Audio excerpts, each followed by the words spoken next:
Doğrudan doğruyu diyenler hayıf çıkmazlarla kayboldu gitti. Haya abır güzeliydi, süslendi açıldı, şeytana gelin yetti.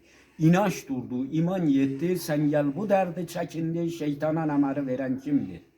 Aziz hak içinde ipeye büründüler gitti. Ay vurdu bu tenime çok yüzler ağarmadan yetti. Fakirlik güzeliydi yerinde durmadı gitti. Çıkar yol buldu maneviyat gitti. Sen gel bu derdi çekindi. Şeytana emri veren kimdi?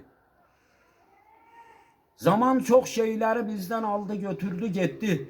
Devir döndü bıçağa bir pay verdi gitti. Cinsiyet güzeliydi o da karıştı birbirine gitti. İndi çok kişileri eleyipti dişi. Dişiler oldu kişi. Sen gel bu derdi çekindi. Şeytana emri veren kimdi?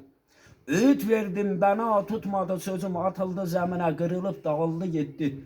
Ateşten dedim eritti kalbimi ibret almadan gitti. Cennet güzeliydi kuruttu bulağını gitti. Gülünü kırdı bülbül gitti. Şair Ali sen gel bu derdi çekindi. Şeytana emri veren kimdi? Teşekkür ederim.